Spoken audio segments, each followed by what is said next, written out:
But ಅದು ಆ ದುಡ್ಡು ಹಾಕಿದ್ವಿ, ಅದು ಹೋಯ್ತದು. ಆನೆಸ್ಟೇ ಆನ್ಸರ್ ಅದು. ಬೇಕಾದ್ರೆ ಯಾರಾದ್ರೂ ಇಂಟ್ರ್ಯೂ ನೋಡಿದವ್ರಿಗೆ ಗೊತ್ತಾಗುತ್ತೆ.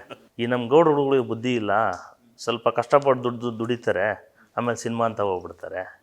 ನಿಮಗೆ ಬುದ್ಧಿ ಇಲ್ಲ, ನಿಮಗೆ ಶೋಕಿಂತ ಮಾಡೋಕೆ ಬೇರೆ ಥರ ಬಿಸ್ನೆಸ್ ಇದೆ ಶೋಕಿ ಮಾಡಲಿಕ್ಕೆ. ಇವನು ಸಿನಿಮಾ ನೋಡಿ ಹಾಳಾಗೋಗ್ತಾನೆ ಎಕ್ಸಾಮ್. ನಾವೆಲ್ಲ ಸಿನಿಮಾ ನೋಡ್ಕೊಂಡು ಎಕ್ಸಾಮ್ ಹೋಗಿ ಬರ್ತಿದ್ವಿ, ಪಾಸ್ ಆಗಿಲ್ವಾ? ಶುಕ್ರವಾರ ಬೆಳಿಗ್ಗೆ ಫಸ್ಟ್ ಶೋ ಅಲ್ಲಿ ಸ್ಕ್ರೀನ್ ಇಟ್ಟಾಯಿತು ಅಂತಂದರೆ ಹರೀಶ್ ಯಾರು, ರಘು ಭಟ್ ಯಾರು ಅಂತೇಳಿ ಇಡೀ ಇಂಡಸ್ಟ್ರಿ ಮಾತಾಡುತ್ತೆ. ಒಂದು ದಿವಸದಲ್ಲಿ ನಮ್ಮ ಜೀವನನೇ ಬದಲಾಯಿಸುತ್ತೆ. ಅಷ್ಟು ಶಕ್ತಿ ಇರೋವಂಥದ್ದು ಸಿನಿಮಾ. ಹೌದು. Do a film which will entertain all and people should love that film.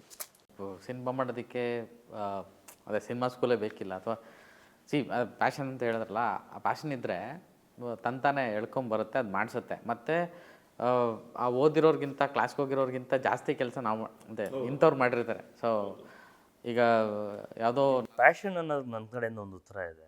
ನಾನು ಆ್ಯಕ್ಚುಲಿ ಹಿಂದಿನ ಸಿನಿಮಾಗಳ ಹೆಸರು ಹೇಳೋದು ಬೇಡ, ಒಂದೆರಡು ಸಿನಿಮಾ ನಾನು ಸ್ಲೀಪಿಂಗ್ ಪಾರ್ಟ್ನರಾಗಿ ಕೂಡ ಇದ್ದೆ ನಾನು. ಅದು ಪ್ಯಾಷನ್ ಅಂದರೆ ನಾನು ಈ ಸಿನಿಮಾ ಹುಚ್ಚಿಗೋಸ್ಕರ ಬಂದೆ ನಾನಲ್ಲಿ, ಅಂದರೆ ಒಳ್ಳೇದಾಗತ್ತೆ ಅಂತ ಹೇಳ್ಬಿಟ್ಟು. ಬಟ್ ಅದು ಆ ದುಡ್ಡು ಹಾಕಿದ್ವಿ, ಅದು ಹೋಯ್ತದು. ಆನೆಸ್ಟೇ ಆನ್ಸರ್ ಅದು. ಬೇಕಾದ್ರೆ ಯಾರಾದ್ರೂ ಇಂಟ್ರ್ಯೂ ನೋಡಿದವ್ರಿಗೆ ಗೊತ್ತಾಗತ್ತೆ. ನನ್ನ ಕಡೆಯಿಂದ ಯಾರು ದುಡ್ಡು ತೊಗೊಂಡಿದ್ರು ಹೋಯ್ತದ.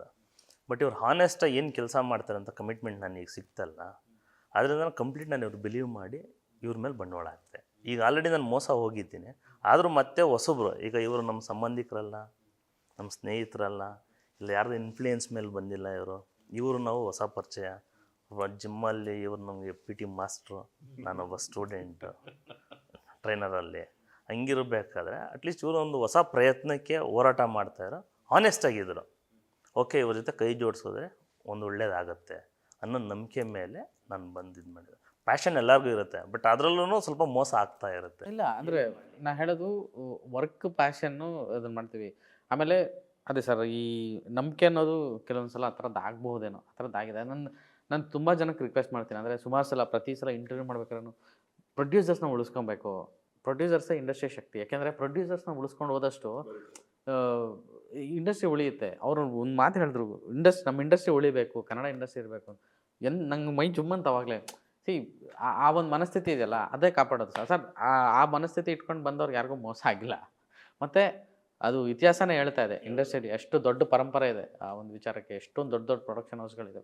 ಅವರೆಲ್ಲ ಹಂಗಿರೋದಕ್ಕೇ ಬಂದರೆ ಇದೊಂದು ಉದ್ಯಮ, ಇದೊಂದು ಅನ್ನ ಕೊಡೋ ಜಾಗ ಅನ್ನೋದನ್ನು ಮನಸ್ಸಲ್ಲಿ ಇಟ್ಕೊಂಡ್ಬಿಟ್ರೆ ಎಲ್ಲವೂ ನೀಟಾಗುತ್ತೆ. ಅದು ಬಿಟ್ಟು ಬೇರೆ ಥರದ ಟ್ರ್ಯಾಕಿಗೆ ಹೋದರೆ ಅದು ಉಳಿಯಲ್ಲ. ಇದು ಯೂಶಲಿ ಹೇಳ್ತಾರಲ್ಲ, ಸರಸ್ವತಿ ಇದು ಅಂದರೆ ಇದು ತುಂಬ ಪವಿತ್ರವಾದ ಜಾಗ, ಈ ಕೆಲಸನೇ ಅಂಥದ್ದು. ಸೊ ಇಲ್ಲಿ ಬೇರೆ ಏನೋ ಆಚಾರ ಮಾಡಿದ್ರೆ ಅದು ಉಳಿಯಲ್ಲ. ತುಂಬ ಆ ಕ್ಷಣಕ್ಕೆ ಅಥವಾ ಆ ಒಂದು ಮೂಮೆಂಟ್ಗೆ ಇರ್ಬೋದು, ಅದಾದಮೇಲೆ ಅವ್ರು ಉಳಿಯಲ್ಲ. ಆ ಥರದ ಇತಿಹಾಸದಲ್ಲಿ ಯಾರು ಉಳಿದಿದ್ದಾರೆ ಹೇಳಿ? ಅಲ್ಲಿ ಇವತ್ತಿನ ಸಿನಿಮಾ ಕೂಡ ಹಂಗೆ ಆಗಿದೆ. ಒಂದು ವಾರಕ್ಕೆ 15-20 ಸಿನಿಮಾ ರಿಲೀಸ್ ಆಗ್ತಾ ಇದೆ.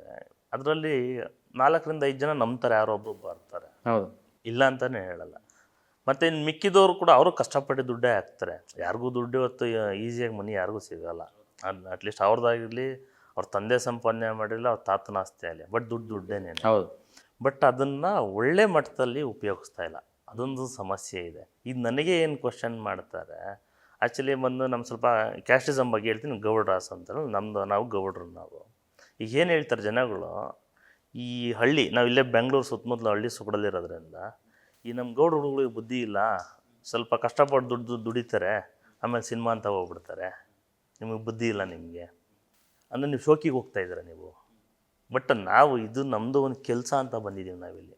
ನಾವು ಶೋಕಿ ಅಂತ ಬಂದಿಲ್ಲ. ಶೋಕಿ ಅಂತ ಮಾಡೋಕೆ ಬೇರೆ ಥರ ಬಿಸ್ನೆಸ್ ಇದೆ ಶೋಕಿ ಮಾಡಲಿಕ್ಕೆ. ನಾವು ಇದನ್ನು ಬಿಸ್ನೆಸ್ಸು, ನಮ್ಮದೊಂದು ಕೆಲಸ, ಇದು ವೃತ್ತಿ. ಇದರಲ್ಲೂ ನಮಗೆ 2 ಕಾಸು ಆಗುತ್ತೆ, ಇದರಿಂದ ನಾವು ಅನ್ನ ತಿಂತೀವಿ, ನಮ್ಮ ಹೆಸರು ಕೂಡ ಆಗುತ್ತೆ ಅಂತ ನಾವು ಬಂದಿದ್ದೀವಿ. ಬಟ್ ಇವತ್ತಿನ ಹೊರಗಡೆನ ಪ್ರಪಂಚ ಏನು ಹೇಳುತ್ತೆ, ಸಿನಿಮಾ ಶೋಕಿಗೆ ಹೋಗ್ತಾ ಇದ್ದಾನೆ, ದುಡ್ಡು ಕಳ್ಕೊಳಕ್ಕೆ ಹೋಗ್ತಾ ಇಲ್ಲ. ಇದು ನಾವು ಸುಮಾರು ಟೈಮಿಂದನೂ ಹೇಳ್ಕೊಂಡ್ರೆ ಸಿಕ್ಕವ್ರಿಗೆಲ್ಲ ಹೇಳ್ತೀನಿ, ಸಿನಿಮಾ ಅಂದರೆ ಶೋಕಿ ಅಲ್ಲ, ಅದೊಂದು ಉದ್ಯಮ. ಸಿನಿಮಾ ಅನ್ನೋದೊಂದು ಬ್ಯೂಟಿಫುಲ್ ಉದ್ಯಮ. ನಿಮ್ಗೆ ಯಾರಿಗೂ ಗೊತ್ತಿಲ್ಲ. ಅಂದರೆ ಅವ್ರೇನಂದರೆ ಅದೊಂದು ಮೈಂಡ್ ಸೆಟ್ ಮಾಡ್ಕೊಂಡು ಬಂದುಬಿಟ್ಟಿದ್ದಾರೆ. ಗ್ಲ್ಯಾಮರು, ಈ ಫೀಲ್ಡ್ ಅಂದರೆ ಹಿಂಗೆ ಹಾಳಾಗಿ ಹೋಗ್ತಾರೆ, ಹಂಗಲ್ಲ. ಇದು ಒನ್ ಆಫ್ ದ ಈ ಬೇರೆ ಥರದ್ದೇ ಇದು ಸಿಗುತ್ತೆ ಇಲ್ಲಿ ಖುಷಿ. ಅದು ಆ ಒಂದು ಆಸಕ್ತಿ ಇರೋರಿಗೆ ಮಾತ್ರ ಗೊತ್ತಾಗುತ್ತೆ. ಅದು ಯೂಶಲಿ ಮಾತಾಡ್ತಾರೆ ಸಿನಿಮಾ ಅಂದರೆ ಕೆಟ್ಟೋಗ್ತಾರೆ.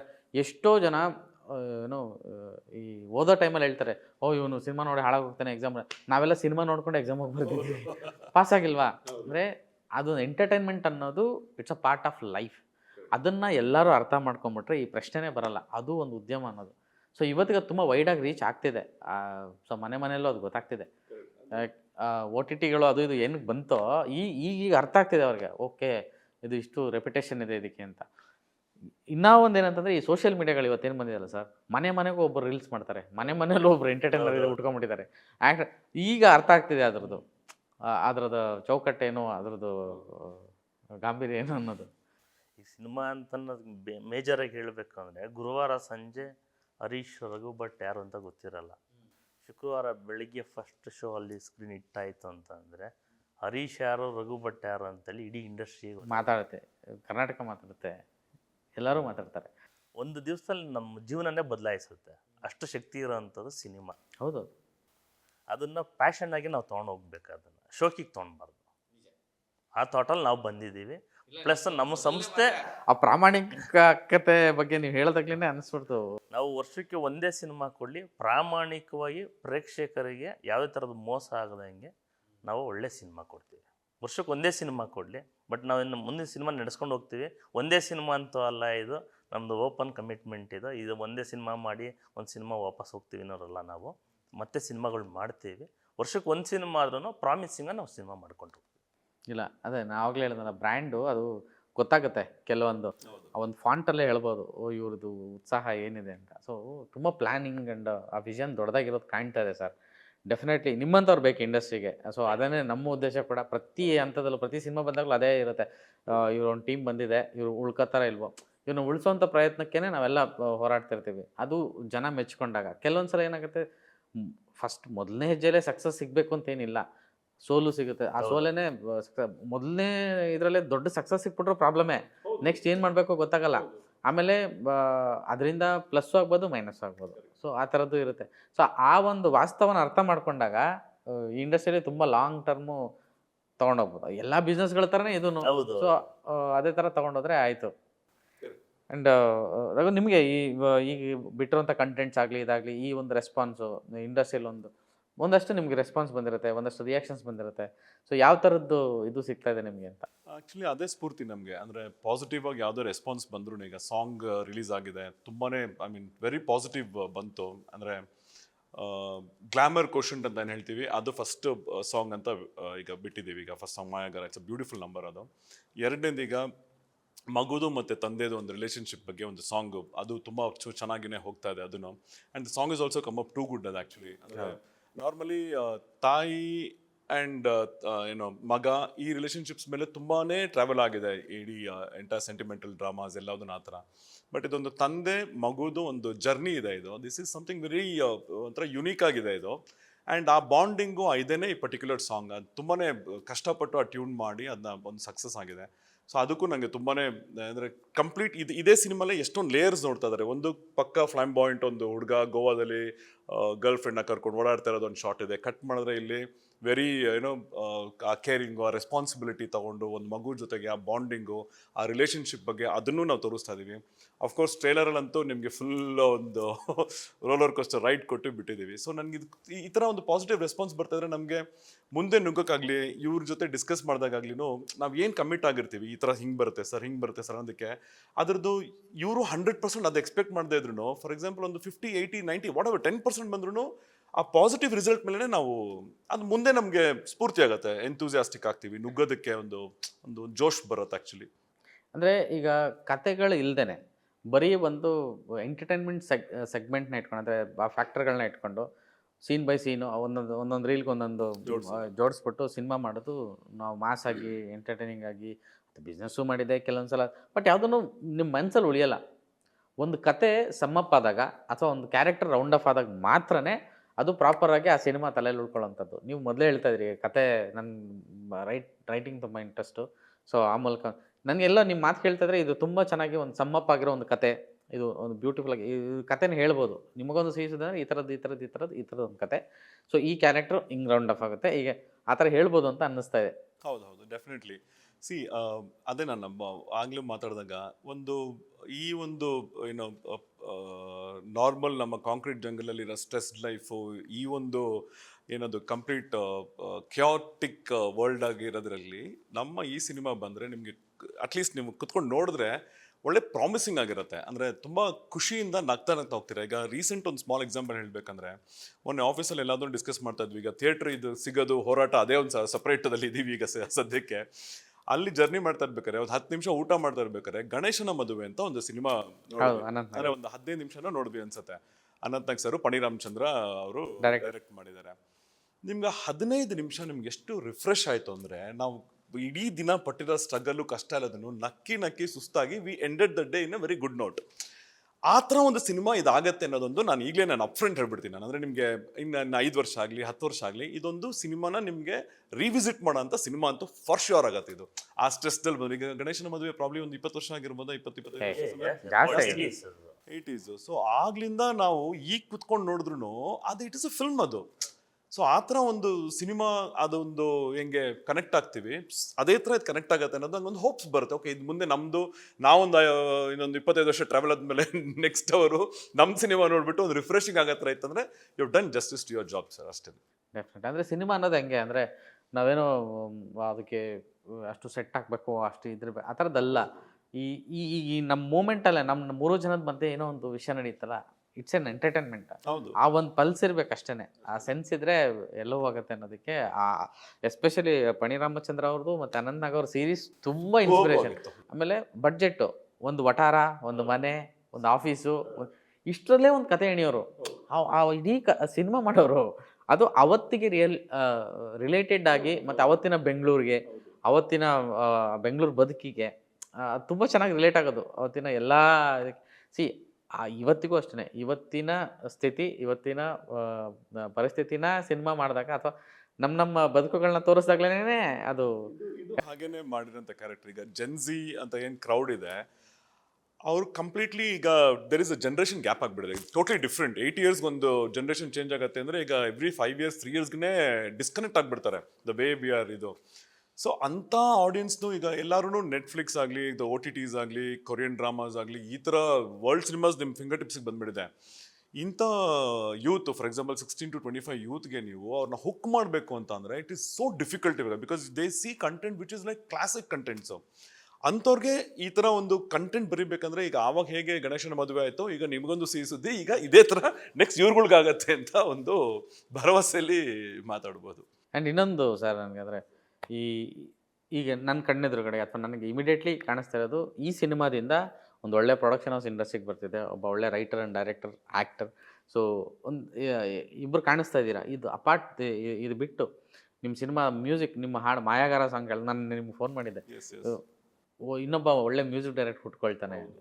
ಸೊ ಈ ಥರ ಈ ಟೀಮು ಒಂದು ಸಿನಿಮಾ ಈ ಥರದ್ದು ಒಂದು ಒಳ್ಳೆ ಕಂಟೆಂಟ್, ಒಂದು ಒಳ್ಳೆ ಇದಾದಾಗ ಒಂದಷ್ಟು ಜನ ಇಂಡಸ್ಟ್ರಿಗೆ ಬರ್ತಾರೆ, ಒಂದು ಇದಾಗತ್ತೆ. ಸೊ ಆ ಥರದ್ದು ಎಲ್ಲೋ ಒಂದು ಕಡೆ ಈ ಸಿನಿಮಾದೊಳಗೆ ಕಾಣಿಸ್ತಾ ಇದೆ ನನಗೆ. ಹೌದು, ಅಂದರೆ ಒಂದು ಸಿನಿಮಾ ಅಂತ ಮಾಡಿದಾಗ ಈಗ ಓವರ್ ಆಲ್ ಒಂದು ನಟ್ಚಲಲ್ಲಿ ಹೇಳಬೇಕು ಅಂತಂದರೆ, ಒಂದು ಸಿನಿಮಾ ಸಕ್ಸಸ್ ಆಗುತ್ತೆ ಅಥವಾ ಫೇಲ್ಯೂರ್ ಆಗುತ್ತೆ, ಇದೆರಡೇ ಆಗೋದು. ಒಂದು ಆವ್ರೇಜ್ ಇಟ್ಟಲ್ಲಿ ಒಂದು ಕಲೆಕ್ಷನ್ ಆಗುತ್ತೆ ಅಂತ. ಬಟ್ ಆ ಸಿನಿಮಾದಿಂದ ಅಪ್ರಾಕ್ಸಿಮೇಟ್ಲಿ ಒಂದು 60 ರಿಂದ 80 ಜನ ಕೆಲಸ ಮಾಡಿರ್ತೀವಿ ಆ ಸಿನಿಮಾಗೆ ಮಿನಿಮಮ್. ನಾನು ಹೇಳ್ತಿರೋದು ಈ ಥರ ನಮ್ಮ ಕಂಟೆಂಟ್ ಸಿನಿಮಾಸು 500 ಜನ 600 ಜನ ಟೆಕ್ನಿಷಿಯನ್ಸ್ ಹಾಕೊಂಡು VFX ರಾಜಮೌಳಿ ಸರ್ ಥರ ಆ ಥರದ್ದು ದೊಡ್ಡ ಸಿನಿಮಾ ಇರುತ್ತೆ. ಬಟ್ ಇಫ್ ಯು ಕಂಪೇರ್ ಅಂದರೆ ಈಕ್ವಲಿ ಕಂಪೇರ್ ಮಾಡಿದ್ರೆ ನಾವು ಒಂದು 80-100 ಜನ ಕೆಲಸ ಮಾಡಿದರೆ ಸಿನಿಮಾದಲ್ಲಿ ಒಂದೀಗ ಫಾರ್ ಎಕ್ಸಾಂಪಲ್ ಈಗ ಮಾಯಾಗಾರದಲ್ಲಿ ಏನು ಗಿಟಾರಿಸ್ಟ್ ಬೇಸ್ ಗಿಟಾರ್ ಯಾರು ಮಾಡಿದ್ದಾರೆ ಅವ್ರಿಗೆ ಈ ಸಾಂಗ್ ಇದೆ ರೆಫರೆನ್ಸ್ ಅಂದರೆ ಅವ್ರು ನಾಳೆ ದಿನ ಒಂದು ಕೆಲಸ ಸಿಗುತ್ತೆ ಅವರಿಗೆ. ನಿಮ್ಗೆ ಸಿನಿಮಾ ಹಿಟ್ ಆಗಬೇಕು ಫ್ಲಾಪ್ ಆಗಬೇಕು ಅವ್ರಿಗೆ ಇದಕ್ಕೆ ಡಿಸ್ಕನೆಕ್ಟ್ ಅವರು ಆ ಪರ್ಟಿಕ್ಯುಲರ್ ಆದರೆ ಓಕೆ. ಈಗ ಎಡಿಟರ್ ಈ ಒಂದು ಕೆಲಸ ಮಾಡಿದ್ದಕ್ಕೆ ಅವರು ಗುರ್ಸ್ಕೊಳ್ತಾರೆ. ಈಗ ಕ್ಯಾಮ್ರಾಮನ್ ಅಂದರೆ ನಿಮ್ಮ DOP ಆನಂದ್ ಸುಂದರೇಶ್ ಅಂತ ಅವರು ಈ ಒಂದು ಅವ್ರದ್ದೊಂದು ಏನು ಆ ನೈಪುಣ್ಯತೆ ನೀವು ತೋರಿಸ್ಬಿಟ್ಟ ಮೇಲೆ ಅವ್ರು ಗೆಲ್ತಾರೆ. ಸೊ ಇದೆಲ್ಲರೂ 100% ಕಾಂಟ್ರಿಬ್ಯೂಟ್ ಆದ್ರೇ ಒಂದು ಸಿನಿಮಾ ಆ್ಯಕ್ಚುಲಿ ಚೆನ್ನಾಗಿ ಬರುತ್ತೆ. ಆ್ಯಂಡ್ ಎವ್ರಿಬಡಿ ಬಂಡವಾಳ ಹಾಕಿರೋರಿಗೆ ಜೋಬ್ ತುಂಬಬೇಕು, ಈ ಕಡೆಗೆ ನಮ್ಮದು ಇದೇ ಇಂಡಸ್ಟ್ರಿಲಿ ನಾವು ಮುಂದೆ ನುಗ್ಗಬೇಕು, ಸಾಕಷ್ಟು ಕಥೆಗಳು ಮಾಡಬೇಕು ಅಂತ ಇರೋ ಎಲ್ಲರಿಗೂ ಅಂದರೆ ಕತೆ with lot of other technical part. Actually ನಾವು ಏನು ಸ್ಕ್ರೀನಲ್ಲಿ ಬರ್ತೀವಿ, ಸ್ಕ್ರೀನ್ ಹಿಂದೆನೇ ಜಾಸ್ತಿ ಜನ ಇರೋದು ಆ್ಯಕ್ಚುಲಿ ಹೇಳ್ಬೇಕಾದ್ರೆ. ಸ್ಕ್ರೀನ್ ಮೇಲೆ ಬರೀ ಒಂದು 30-35 ಪಾತ್ರ ಬರುತ್ತೆ, ಬಟ್ ಅದು ಹಿಂದ್ಗಡೆ ಇರೋ technicians is all sound engineer ಇರ್ಬೋದು, ಅವ್ರು ಮಾಡಿರೋ ಮಿಕ್ಸಿಂಗ್ ಇರ್ಬೋದು, ಯಾರು ಎಲ್ಲಿ ಏನು ರೆಫರೆನ್ಸ್ ತೊಗೊಳ್ತಾರೆ ಮುಂದೆ ಅನ್ನೋದು ಗೊತ್ತಾಗಲ್ಲ. ಸೊ ನಾವು ಸೆಟ್ ಎಕ್ಸಾಂಪಲ್ ಥರ ಸಿನಿಮಾ ಮಾಡ್ತಾ ಇದ್ದೀವಿ ಮಾಡ್ತಾ ಗೊತ್ತಿಲ್ಲ, but do a film which will entertain all and people should love that film. ಇಲ್ಲ, ಎಲ್ಲ ಆಸ್ಪೆಕ್ಟ್ಸಲ್ಲೂ ನಿಮಗೊಂದು ಸಿಹಿ ಸುದ್ದಿ, ಇಂಡಸ್ಟ್ರಿಗೆ ದೊಡ್ಡದಾಗಿ ಸಿಹಿ ಸುದ್ದಿ ಕೊಡ್ತಾನೆ ಇದೆ. ಆ್ಯಂಡ್ ಥ್ಯಾಂಕ್ ಯು ಇಷ್ಟೊತ್ತು ನನ್ನ ಜೊತೆ ಕೂತಿದ್ದಕ್ಕೆ. ಏನೋ ಈ ಥರದ್ದು ಕಂಟೆಂಟ್ಸ್ ಬಗ್ಗೆ ಮಾತಾಡೋದಕ್ಕಾಗಲಿ, ಈ ಥರದ್ದು ಸಿನಿಮಾಗಳು ನೋಡಿದಾಗ ತುಂಬ ಖುಷಿ ಅನಿಸುತ್ತೆ. ಇಂಥದನ್ನು ಪ್ರಮೋಟ್ ಮಾಡೋಕ್ಕೆ ಈ ಥರದ್ದು ಕಂಟೆಂಟ್ಸ್ ಗೆಲ್ಲಬೇಕು ಅಂತ. ಸೊ ಆ ಒಂದು ಸಾಲಿಗೆ ಅಂದರೆ ರೀಸೆಂಟ್ಲಿ ಆ ಡೆವಲಪ್ಮೆಂಟ್ ಜಾಸ್ತಿ ಆಗಿದೆ. ಅಂದರೆ ಯೂತ್ಸ್ ಆಗಲಿ ಅಥವಾ ಆಡಿಯನ್ಸ್ ಆಗಲಿ ಈ ಥರದ್ದು ಕಂಟೆಂಟ್ಸ್ ಬಂದಾಗ ಎಲ್ಲೊಂದು ಕಡೆ ನಾವು ಬ್ಲೇಮ್ ಮಾಡಬಾರ್ದು ಯಾರನ್ನೂ. ಪ್ರೇಕ್ಷಕರನ್ನ ಬ್ಲೇಮ್ ಮಾಡೋ ಅಗತ್ಯನೇ ಇಲ್ಲ. ಯಾಕೆಂದರೆ ಈಗ ಹರೀಶ್ ಸರ್ ಹೇಳ್ದಂಗೆ ವಾರಕ್ಕೆ 7 ಸಿನಿಮಾ 10 ಸಿನಿಮಾ ಬಂದಾಗ ಆಪ್ಷನ್ ಇರಲ್ಲ. ಈಗ ನಮಗೇನೆ, ಈಗ ನಾನೇ ಬೀಯಿಂಗ್ ಎ ಜರ್ನಲಿಸ್ಟ್, ನಾನು ಈ ವಾರ ಬಂದಿರೋ ಸಿನಿಮಾಗಳಲ್ಲಿ 1-2 ನೋಡಿದ್ದೀನಿ. ಇನ್ನು 6 ಸಿನಿಮಾ ನಾನು ನೋಡಿಲ್ಲ. ಆಗಲ್ಲ ನೋಡೋಕ್ಕೆ. ಅಂದರೆ ಅದು ಟೈಮ್ ಆಗಲ್ವೋ ಅಥವಾ ನಮಗೇನೆ ಹಿಂಗಿರಬೇಕು. ಅಂದರೆ ಒಬ್ಬ ಆಡಿಯನ್ ಬಂದು ಥಿಯೇಟ್ರಿಗೆ ಹುಡ್ಕೊಂಡು ಸಿನಿಮಾ ನೋಡಬೇಕಂದ್ರೆ ಆ ಸ್ಪೇಸ್ ಬೇಕು ಎಲ್ಲೋ ಒಂದು ಕಡೆ ಅಂತ ಅನಿಸುತ್ತೆ. ಸೊ ನಿಮ್ಮ ಸಿನಿಮಾ ರಿಲೀಸ್ ವಿಚಾರದಲ್ಲೂ ಇದೇ ಡಿಸ್ಕಷನ್ ಆಯಿತು ಅಂತ ಅನ್ಸುತ್ತೆ. ಅದಕ್ಕೇ ಇದು ಯಾವುದೂ ಬೇಡ ಜಾಮು, 21ಕ್ಕೆ ಬರೋಣ ಆರಾಮಾಗಿ ಅಂತ ಹೇಳಿ. ಸೊ 21ಕ್ಕೆ ಬರ್ತಾ ಇದ್ದೀರಾ, ಒಳ್ಳೆಯದಾಗಲಿ. ಅಂದರೆ ನಿಮ್ಮೆಲ್ಲ ಪ್ರಾಮಾಣಿಕ ಪ್ರಯತ್ನ ಕಾಣ್ತಾ ಇದೆ. ಆ್ಯಂಡ್ ನಿಮ್ಮ ಮನಸ್ಥಿತಿಗೆ ಅಥವಾ ನಿಮ್ಮ ವಿಷನ್ಗೆ ಇದು ತುಂಬ ಪಾಸಿಟಿವ್ ಆಗಿ ವೈಬ್ ಸಿಗ್ತಾ ಇದೆ. ಒಳ್ಳೆಯದಾಗಲಿ. All the best. Thank you so much sir. Thank you. So ನಿಮಗೊಂದು ಸಿಹಿ ಸುದ್ದಿ, ಇದು 21ಕ್ಕೆ ರಾಜ್ಯದಾದ್ಯಂತ ರಿಲೀಸ್ ಆಗ್ತಾಯಿದೆ. ಮಲ್ಟಿಪ್ಲೆಕ್ಸು, ಸಿಂಗಲ್ ಸ್ಕ್ರೀನು ಹಂಗೆ ಡಿಫ್ರೆನ್ಷಿಯೇಟ್ ಅಲ್ಲ, ಬಟ್ ಆಲ್ಮೋಸ್ಟ್ ಎಲ್ಲ ಮಲ್ಟಿಪ್ಲೆಕ್ಸಲ್ಲೇ ರಿಲೀಸ್ ಮಾಡೋವಂಥ ಪ್ರಯತ್ನ ಚಿತ್ರತಂಡದ್ದು. ಸಿನಿಮಾ ವೈಯಕ್ತಿಕವಾಗಿ ನನಗೆ ಒಂದಷ್ಟು ಗ್ಲಿಮ್ಸ್ನ ನೋಡಿದೆ, ಕಂಟೆಂಟ್ ನೋಡಿದಾಗ ತುಂಬ ಇಂಟ್ರೆಸ್ಟಿಂಗ್ ಅನ್ನಿಸ್ತಾ ಇದೆ. ಇಲ್ಲೊಂದು ತಂಡ ಉಟ್ಕೊಳ್ಳುತ್ತೆ ಈ ಸಿನಿಮಾದಿಂದ ಅನ್ನೋದು ತುಂಬ ದೊಡ್ಡದಾಗಿ ನಂಬಿಕೆ ನನಗೆ ಶುರುವಾಗಿದೆ. ಸೊ ನೀವು ಕೂಡ ಮಿಸ್ ಮಾಡಿದೆ ನಿಮಗೊಂದು ಸಿಹಿ ಸುದ್ದಿ ಸಿನಿಮಾನ ನೋಡಿ. ಖಂಡಿತವಾಗ್ಲೂ ನೀವೆಲ್ಲ ಅದು ಕುಟುಂಬ ಸಮೇತರಾಗಿ ನೋಡುವಂಥ ಸಿನಿಮಾ ಇದು. ಫ್ಯಾಮಿಲಿ ಆಡಿಯನ್ಸು ಎಲ್ಲರೂ ಕೂಡ ಎಂಜಾಯ್ ಮಾಡೋದು. ಈ ಜನ್ರೇಷನ್ಗೆ ಎಸ್ಪೆಷಲಿ ಒಂದು ತುಂಬ ಒಳ್ಳೆ ಮೆಸೇಜ್ ಇದೆ ಅಂತ ಕಾಣ್ತಾ ಇದೆ. ಆ್ಯಂಡ್ ಅದೆಲ್ಲರಿಗೂ ಅಂದರೆ ಇವತ್ತಿನ ಏನು ಮದುವೆ ಆಗಿರೋರಿಗೆ, ಮದುವೆ ಆಗೋಂಥವ್ರಿಗೆ ಅಥವಾ ಮದುವೆ ಬಗ್ಗೆ ಕನಸು ಕಾಣ್ತಿರೋರಿಗೆ, ಸೊ ಎಲ್ಲರಿಗೂ, ಹುಡುಗ ಅಥವಾ ಹುಡುಗಿ ಅಥವಾ ಅಪ್ಪ ಅಮ್ಮ ಎಲ್ಲರಿಗೂ, ಅಂದರೆ ನಾನು ಅದಕ್ಕೆ ಹೇಳಿದ್ದು ಇದು ಟೋಟಲಿ ಒಂದು ಫ್ಯಾಮಿಲಿ ಪ್ಯಾಕೇಜ್ ಅಂತ. ಮಿಸ್ ಮಾಡಿದ್ರೆ ಥಿಯೇಟ್ರಿಗೆ ಬಂದು ನಿಮಗೊಂದು ಸಿಹಿ ಸುದ್ದಿ ನೋಡಿ ನಿಮಗೆ ಸಿಹಿಯಾದ ಹಿತವಾದ ಅನುಭವ ಸಿಗುತ್ತೆ ಅಂತ ಬಯಸ್ತೀನಿ. ನಮಸ್ಕಾರ.